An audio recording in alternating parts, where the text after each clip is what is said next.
Welcome to KRR kitchen. இன்றைக்கி நம்ம கிச்சனில் நல்ல ஒரு அருமையான சுவையில் சின்ன வெங்காய கார சட்னி எப்படி செய்கிறது தான் பார்க்க போகிறோம். இந்த கார சட்னி பார்த்திங்கன்னா எப்போதும் நம்ம ஒரே மாதிரி செய்யாமல் இன்றைக்கி நான் சொல்கிறது போல் ட்ரை பண்ணி பாருங்கள். இட்லி தோசைக்கு ரொம்பவே அருமையாக இருக்கும் இந்த சட்னி. எப்படி செய்கிறது நம்ம வீடியோக்குள்ளே போய் பார்ப்போம். அதுக்கு முன்னாடி நம்ம சேனலில் இப்போ தான் ஃபஸ்ட் டைம் பார்க்குறீங்கன்னா சப்ஸ்கிரைப் பண்ணி வச்சுக்கோங்க. கூடவே பெல் சிம்பல் ப்ரெஸ் பண்ணி ஆளுங்கிற ஆப்ஷனையும் ப்ரெஸ் பண்ணி வச்சுக்கோங்க. அப்போ தான் நான் போடுற வீடியோஸ் எல்லாம் உங்களுக்கு தொடர்ந்து நோட்டிஃபிகேஷனில் ஒன்றுக்கு ஒன்றே கிடச்சிட்டு இருக்கும்.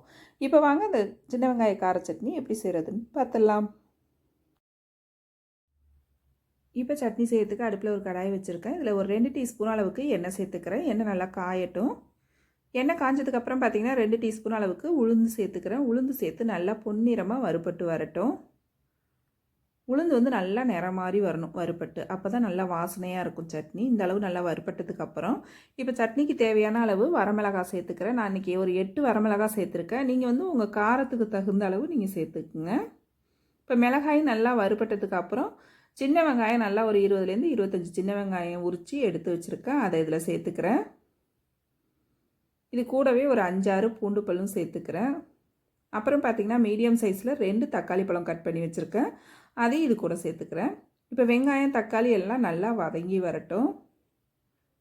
இது வதங்கிட்டு இருக்கும் போதே பார்த்திங்கன்னா அந்த சட்னிக்கு தேவையான அளவு உப்பும் நம்ம இப்போயே சேர்த்துட்டோம்னா அந்த வெங்காயம் தக்காளி பழம் கொஞ்சம் சீக்கிரமாக வதங்கி வரும். அதனால் உப்பு இப்போயே சேர்த்துக்கிறேன். இப்போ வெங்காயம் நல்லா வதங்கி வரட்டும். நல்லா வதக்கிட்டு அரைக்கும் போது தான் சட்னி டேஸ்ட்டு நல்லாயிருக்கும்.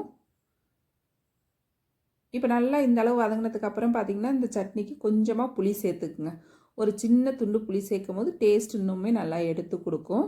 அப்புறம் பார்த்திங்கன்னா ஒரு 10 புதினா இலை, கொஞ்சமாக கொத்தமல்லி. ரொம்ப அதிகமாக சேர்த்துடக்கூடாது. சேர்த்திங்கன்னா சட்னியோட டேஸ்ட்டு மாறும். அதனால் கம்மியான அளவு சேர்த்துக்குங்க. கம்மியாக சேர்க்கும் போது அந்த வாசனையும் டேஸ்ட்டும் நல்லாயிருக்கும். இப்போ அது நல்லா வதங்கினதுக்கு அப்புறம் இதில் 2 டேபிள் ஸ்பூன் அளவுக்கு வறுத்த வேர்க்கடலை சேர்த்துக்கிறேன். நீங்கள் பச்சை வேர்க்கடலை சேர்க்குறதா இருந்தாக்கா நம்ம உளுந்து வறுத்தோம்ல அப்பயே சேர்த்துக்குங்க. நான் வறுத்த வேர்க்கடலை அப்படிங்கிறதுனால இப்போ சேர்த்துருக்கேன். சேர்த்து நல்லா ஒரு 2 செகண்டுக்கு வதக்கி விட்டோம்னா போதும். ரொம்ப நாளி வதக்கணும்னு அவசியம் இல்லை. இப்போ எல்லாம் நல்லா வதங்கிடுச்சு.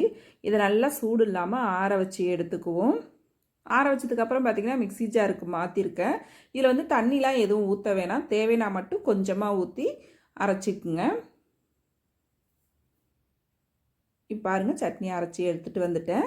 இது ஒரு பாத்திரத்துக்கு மாற்றிக்குவோம். இது கூடவே பார்த்திங்கன்னா கொஞ்சமாக தண்ணியும் கழுவி சேர்த்துக்கிறேன். தண்ணி சேர்த்ததுக்கப்புறம் சட்னியை வந்து நல்லா ஒரு தடவை கலந்து விட்டுருங்க.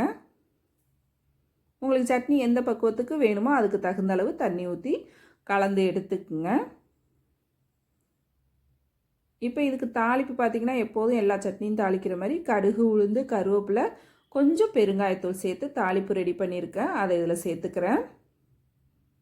தாளிப்பை சேர்த்து நல்லா ஒரு தடவை கலந்து விட்டுருங்க. அவ்வளோதான், நம்மளோட சின்ன வெங்காய கார சட்னி ரொம்ப சூப்பராக அருமையாக ரெடி ஆகிடுச்சு பாருங்கள். இந்த சட்னி பார்த்திங்கன்னா இட்லி, தோசை, பணியாரம் எல்லாத்துக்கும் ரொம்ப அருமையாக இருக்கும் சாப்பிட்றதுக்கு. ஒரு தடவை இதை போல் ட்ரை பண்ணி பாருங்கள். ரொம்ப சூப்பராக இருக்கும். ட்ரை பண்ணி பார்த்துட்டு எப்படி இருக்குன்னு எனக்கு கமெண்ட் பண்ணுங்கள். என்னோட இந்த ரெசிபி பிடிச்சிருந்துன்னா லைக் பண்ணுங்கள், ஷேர் பண்ணுங்கள். மறக்காமல் நம்ம கேஆர்ஆர் கிச்சனை சப்ஸ்கிரைப் பண்ணி வச்சுக்கோங்க. நாளைக்கு வேற ஒரு ரெசிபியோடு சந்திப்போம். தேங்க்ஸ் ஃபார் வாட்சிங்.